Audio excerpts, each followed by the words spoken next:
I apologize in advance for the raspiness and probable coughing and whatnot will take place. I've been sick for the last week, which is why this is getting uploaded so late.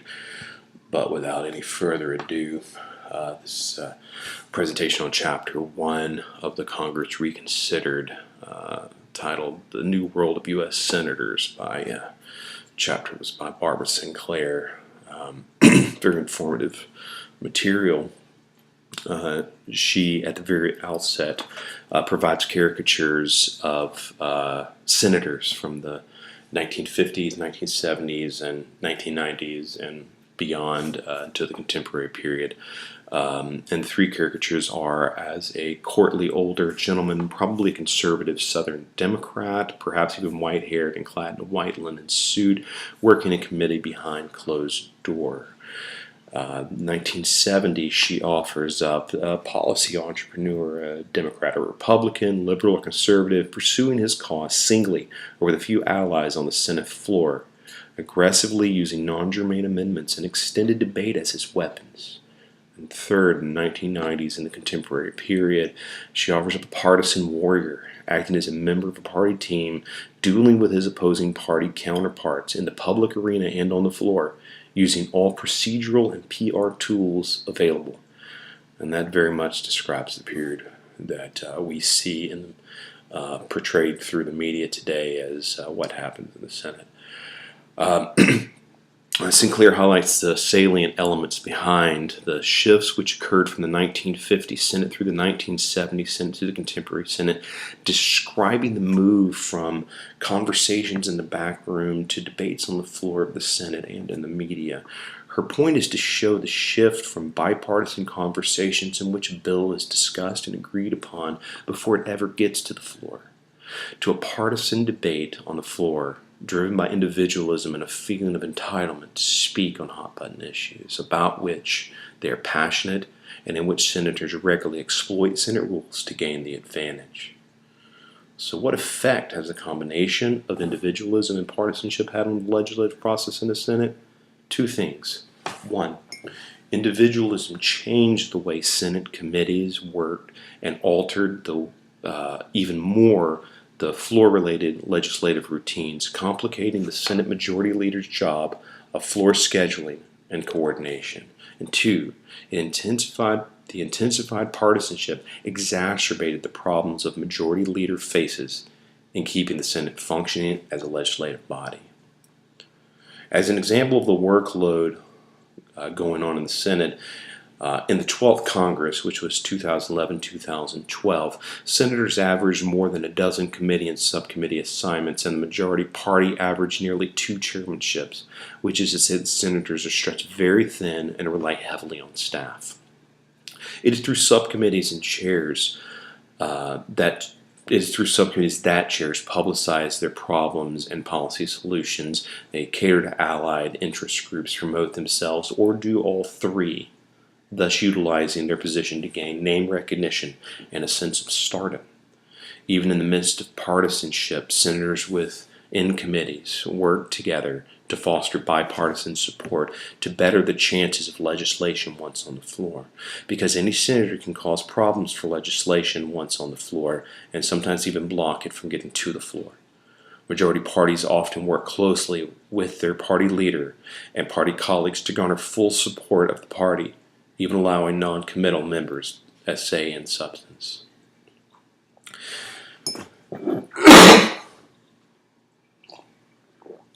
It is the majority leader's responsibility to schedule legislation for consideration on the floor. In doing so, he or she has two options.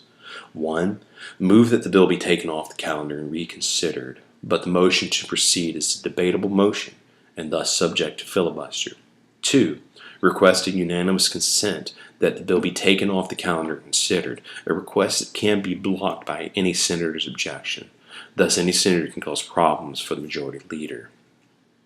The filibuster, which is the best-known strategic use of Senate rules, is the use of extended debate to prevent a vote on a motion or measure unless a supermajority of 60 votes can be mustered.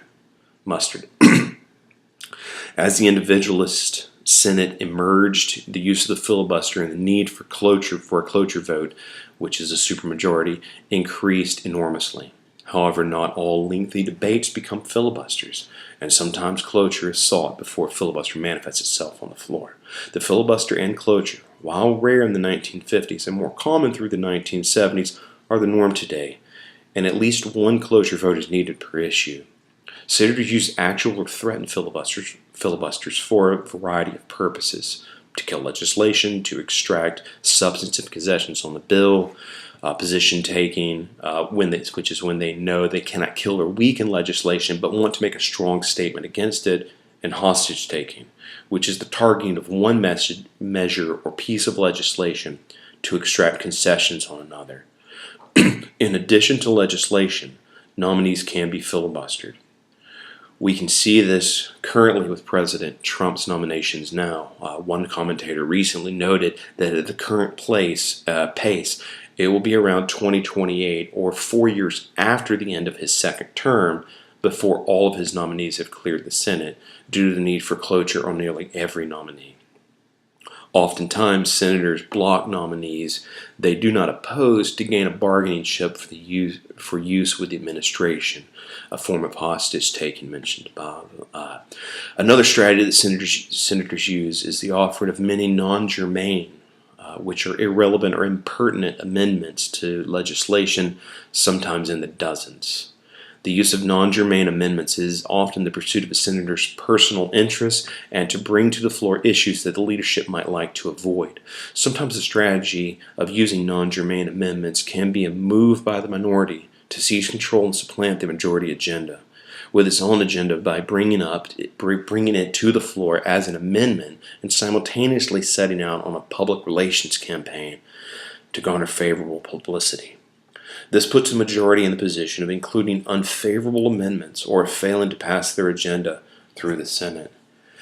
Either way, they are weakened in the process.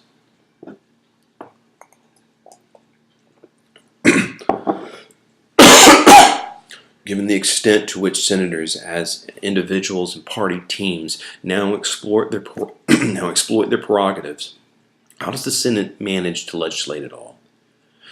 It accomplishes most of its work through unanimous consent agreements, or UCAs.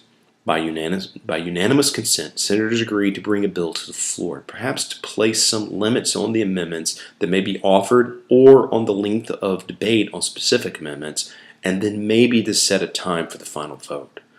Ordinarily, Senate floor consideration of legislation begins with the minority leader asking and receiving unanimous consent to take a bill off the calendar and proceed to consider it.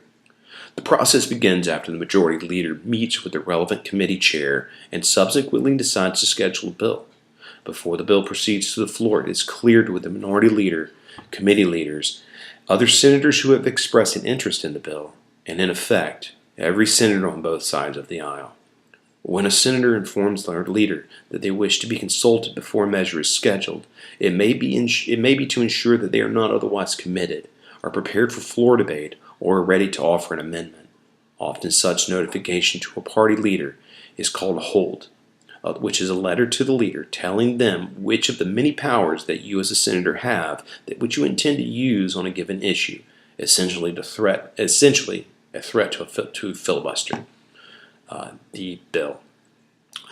Thus, visible filibusters are just the tip of the iceberg, and the threat of a filibuster has much more effect on the legislative process because senators have to find out who all have holds on their bill and negotiate with them in order to get the bill to the floor for consideration.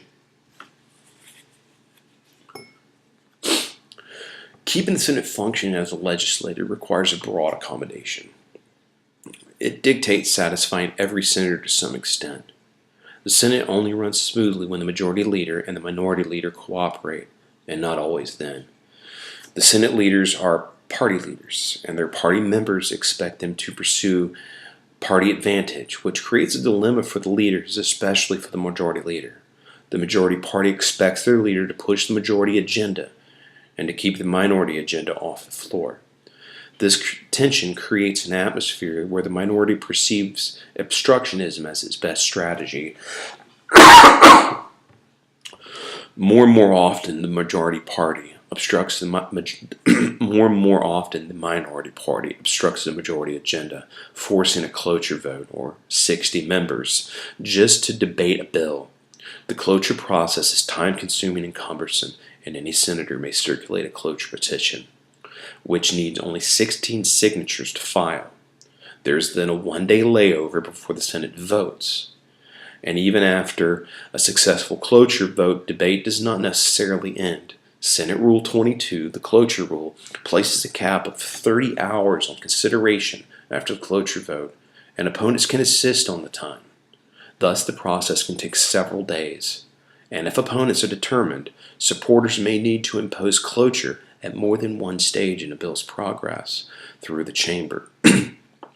The majority party can fight back against obstructionist tactics through a process called filling the tree, which is the offering up of amendments in all parliamentary permissible slots, thus preventing minority senators from offering their amendments. Even the threat to fill the tree may induce the majority to bargain.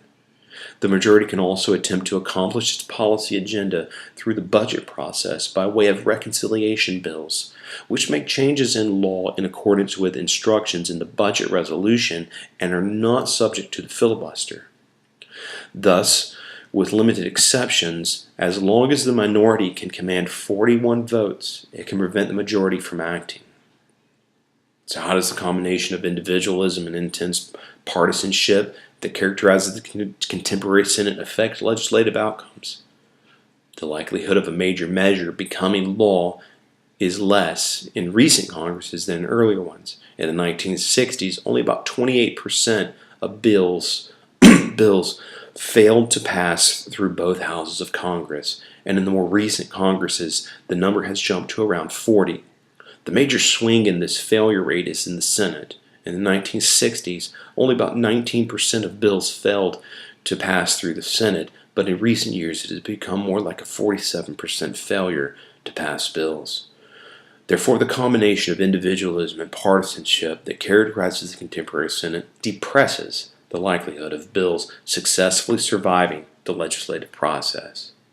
Clearly, the Senate could not function if senators maximally exploited their prerogatives. If every senator objected to every UCA on any matter that he or she did not completely support. What then has kept senators as individuals and as party teams from pushing their prerogatives over the limit and miring the Senate in gridlock? And what is the legislative breakdown now? Is true legislative breakdown now in imminent danger? When asked that question, the uniform response is that almost all senators want to get something done and are aware that many senators exploiting their prerogatives to the limit would make that impossible. Senators understand that they may obstruct the system to stop or stall a piece of legislation, but oftentimes they do not because they know that someone can obstruct a piece of their legislation in the future at a future time. In its everyday functioning, the contemporary Senate exhibits a peculiar combination of conflict and cooperation, of aggressive exploitation of rules and accommodation. Senators are acutely aware of the weapons which all senators command, and this awareness helps to produce cooperation and restraint. However, whether the Senate can continue to dodge legislative breakdown is an open question. Thank you.